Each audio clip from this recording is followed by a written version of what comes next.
Save a horse, ride me.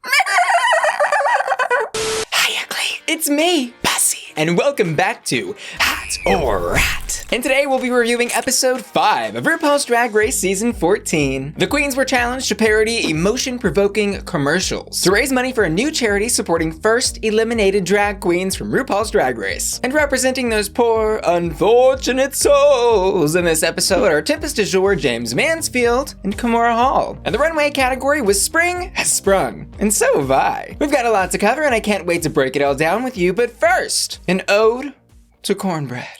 My fingers aflutter, I reached for the butter. But cornbread is gone, I hear RuPaul mutter. Her last snack has been served, her uncle went clink. 6 to 8 weeks of bed rest, I shriek. Hungry for seconds, I plead and I cry. Why, cornbread, oh why? Will we see her again in more than just dreams? Night's terrors and nightmares keep me up and I scream. Season 14's just not the same, it seems. Thank you. So yeah, unfortunately, Kornbread was medically disqualified from the competition due to rolling her ankle. However, we didn't see RuPaul extend an invitation to Kornbread to return to season 15. And this was strange, but also not strange. The first 2 medical disqualifications that we ever saw in the RuPaul's Drag Race franchises were Eureka and then Veronica Green. They both received invitations to return to their next respective seasons. However, we are starting to see a newer trend now, I guess you could say, of medical disqualifications not being coupled with invitations to return to their next seasons. We saw this first just happen with Victoria Scone and now with Kornbread. Maybe Drag Race just has a thing against queens that name themselves after food? Who knows? I wouldn't have thought much of it though. Maybe there were legal reasons for them not continuing that tradition. But then I remembered that I saw this posted on Kornbread's Instagram several weeks back. It was a Boss Events flyer talking about how they represented every single queen from season 14, with Kornbread adding the comment, every queen except her. And on January 24th, she also tweeted this about Voss. Relay the message to y'all homie over there at Voss. Watch your mouth, sis. I'm not the one. Boss Events, by the way, is very tightly integrated with World of Wonder, the production company that produces RuPaul's Drag Race. For example, according to their website, they're currently managing the Drag Race UK series tours, the Work the World show, RuPaul's Drag Race Live in Vegas, and so on. So, it seems like there's definitely something going on between Kornbread and Voss, which she's publicly sharing with everybody, but probably due to NDA reasons can't get into details. Just speculating though. Anyways, that's all the tea I have for you there. Now, let's get started. First up, what? Is there something on my face? Oh, that's just all the money that I've been saving with Honey, the #1 free online shopping tool in America that saves its members an average of $126 per year. Those savings taste sweet. Honey works by scouring the internets to find promo codes, so you don't have to. And whether you're filling your cart with beige lamps, pizza, or wigs, Honey's there to save you money and time. Here's an example of me shopping for a cute new outfit for a date that I have coming up. Without Honey, the total is $285.78. Aww. My browser buddy Honey is here to save the day. With just one click, Honey found me a coupon that saved me $71.43. $71.43? Gagatrondra. Now I've got a challenge for you. It's called the Get Honey on All Your Browsers challenge by visiting joinhoney.com/Bussy on your computer and your iPhone.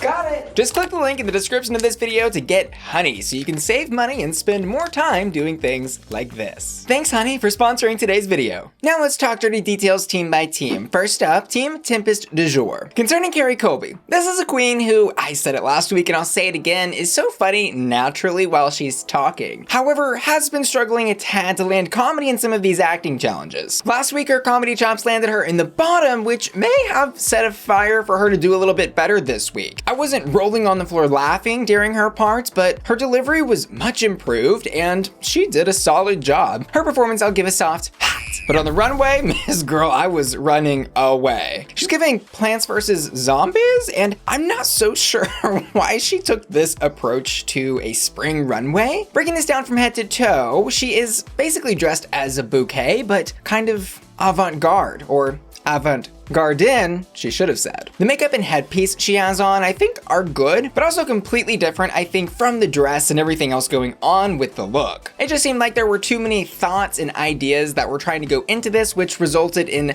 messy placement of flowers and a dress that honestly just kind of looked like a green trash bag. There was no shape or proper structure. I do want to give her some props though for at least trying something different, even if it wasn't successful. This look is a rat. Next up, looking good and feeling Jorgeous. Firstly, girl, if you watched Drag Race, you knew from the second that we started seeing all those emotional storylines and confessionals from her that she was gonna be in the bottom this week. They are getting so transparent with that edit. But whatever, it was fun to hear that she started performing in clubs at 16?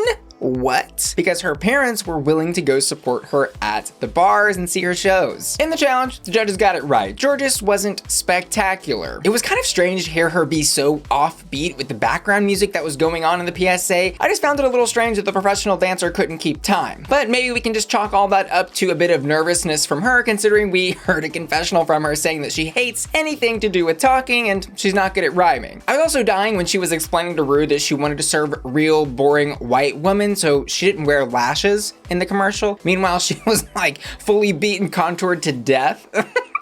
Natural. This performance was a rat. But on the runway, the sun was shining down brightly on this bitch tonight. She looked good. And she has looked good pretty much every runway. But I will say I like this look more than what we've seen from her so far because there's a little bit of personality with it. Some whimsicality with the flower placement and color added to this really adorable kind of cocktail performance dress she was wearing. Miracle Grow, more like Miracle Glow. This look was hot.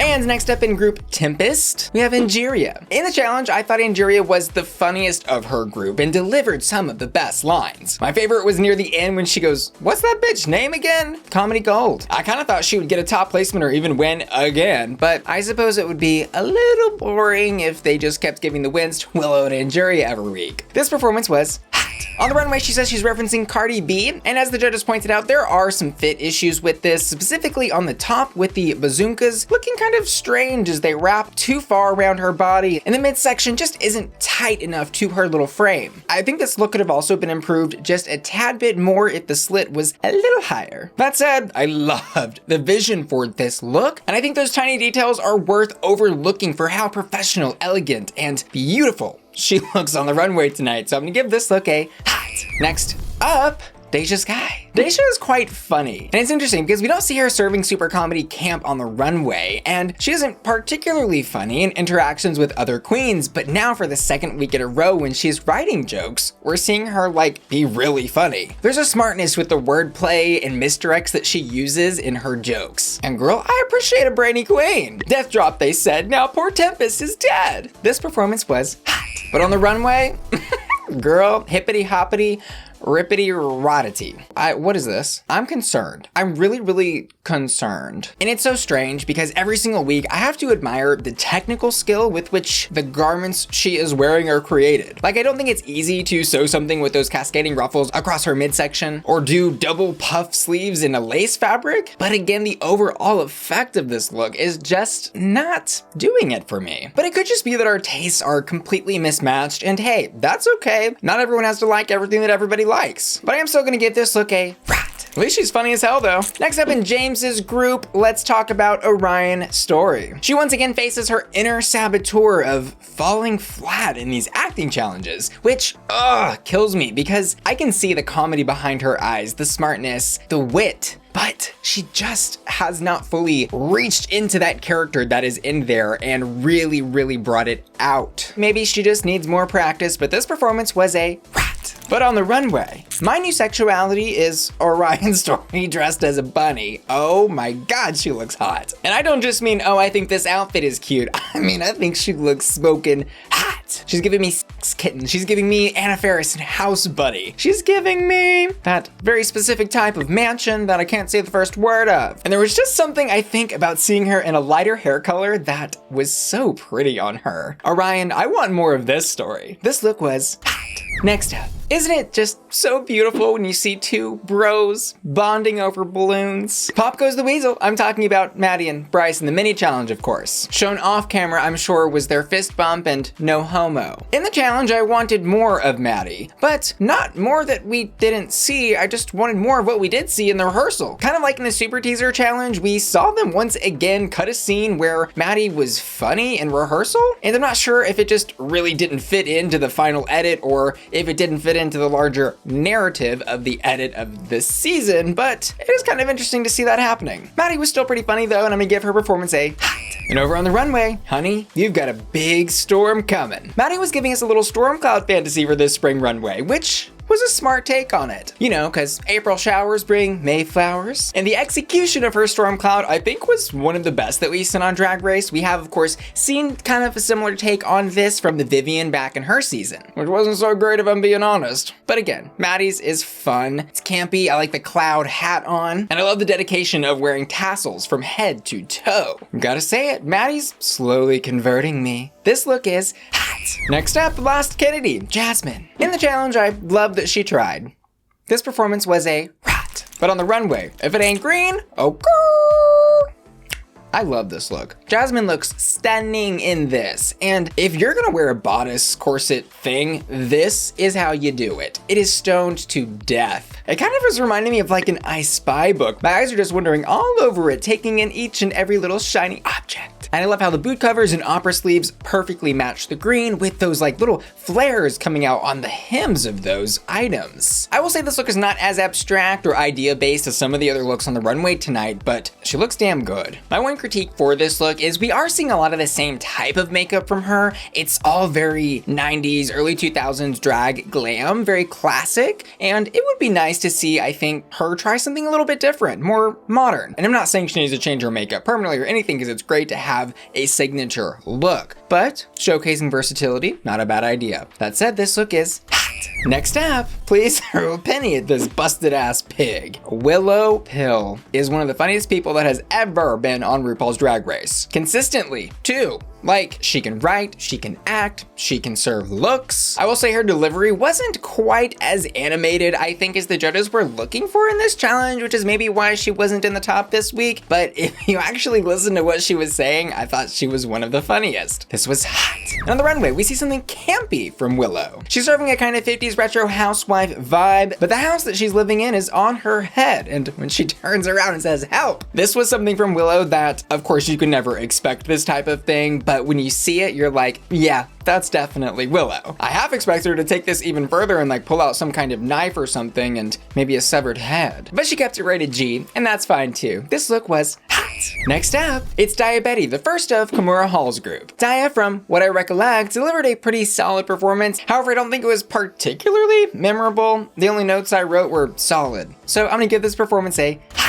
But on the runway, I thought she did something really, really special. She gave us this pixie look, floating through the forest. I love the little details of the butterflies or whatever the hell they are on her tights and all the ruffles of the yellow dress, and that makeup that she is wearing is gorgeous this week. I love that she tried something different there. I think it would have been really nice to see her get critiqued by the judges so that they could recognize how different she was from her drag family member, Crystal. Anyways, this look is hot. Next up, the star of tonight's show, Bosco. In the challenge, she was different from everybody else, which the judges recognized as being really good tonight. That said, I enjoyed her group members' performances a little bit better than hers. I just thought she kind of kept relying on that shtick of being offbeat and different for this, as fun as it was. Because again, I thought she was funny, I just didn't expect her to get picked out as the top member of the group. This performance was hot. And on the runway, she's sad.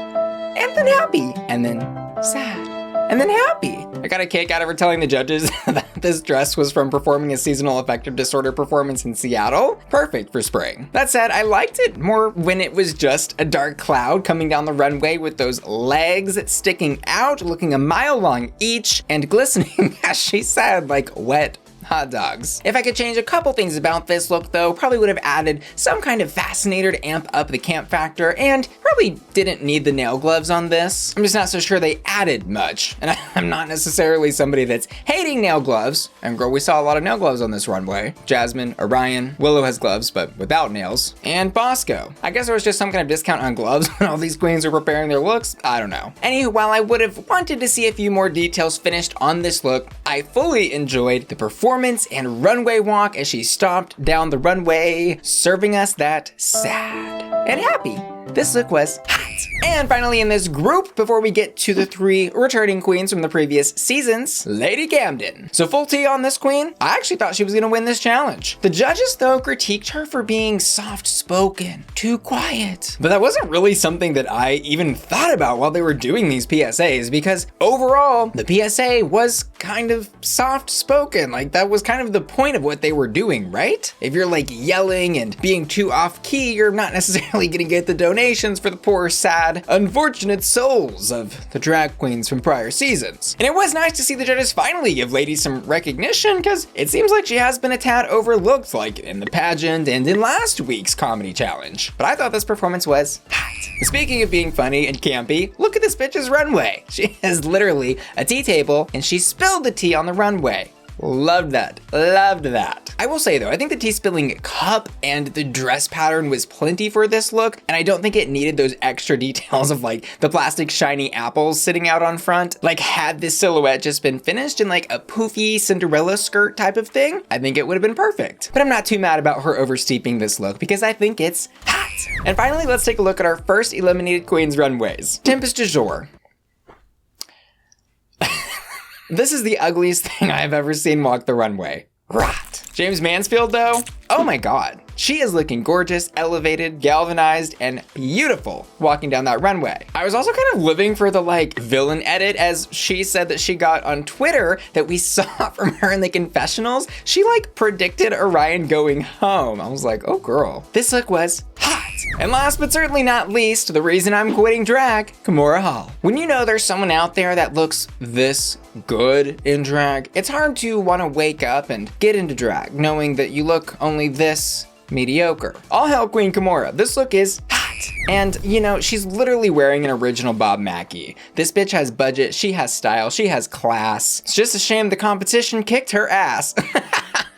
So tonight, Bosco gets the win, which I was happy to see because she's another queen that I really think needed some recognition in this competition. However, it kind of caught me off guard. Like I said, I thought Lady Camden would get it, or Angeria, or Willow. But let me know what y'all are thinking about all that down in the comments below. In our bottom 2, we have Orion Story and Jorgeous. And of course, I did react to this lip sync over on my Patreon at patreon.com/BussyQueen. That's my members only website where you can get exclusive member benefits like early access to my YouTube videos, access to exclusive videos, and access to the Bussy Queen Discord server. And you can join by clicking the link in the description of this video. See you there. But about this lip sync, I've got to say, if there was a queen in this cast that I would be mortified to lip sync against, it would be Jorgeous. Like, I would see Ru call her and then me and then be like, oh, let me just walk off the stage right now because there's no chance in hell I'm winning. Sure enough, she dances like she's literally in a music video recording for Ava Max's song. I mean, the choreo that she is just hitting, I'm guessing based on muscle memory, jaw-dropping. I will say though, Orion did really well as well. And this was one of those moments where I was thinking, it's such a shame that we don't have a dual camera setup for lip syncs where we can see everything that each queen is doing at the same time. How sick would that be?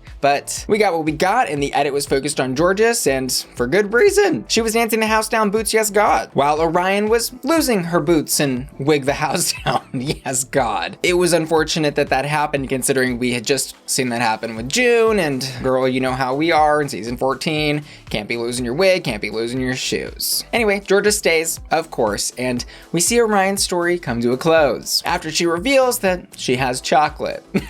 I don't know how many more weeks I can take of these queens being emotionally wrecked after a lip sync and then opening their chocolate bars and just going, it's chocolate. Because as if that weren't enough, we also see Rupaul do this perfectly rehearsed sigh that you would do if you heard that somebody just died. She goes, oh, oh, oh. And then we of course hear the horn. And finally, my hottest hot of the runway this week goes to Jorgeous. I also asked my patrons to vote for their hottest hot, and this week they've chosen Willow Pill. As always though, I love to know what you're thinking, so let me know who you thought won this challenge, who deserved to be in the bottom 2 and go home, and what you thought about these runways. I also want to say thanks to you for watching today's video sponsor, Honey, who you can check out using the link in the description of this video, and my generous patrons who make my channel possible. And I want to give an extra special shout out to Curtsy Gluna, Vanessa Medina, Mandy MC, Dylan Johnson, Peyton Ware, and Fadi, who've all just joined my Patreon at the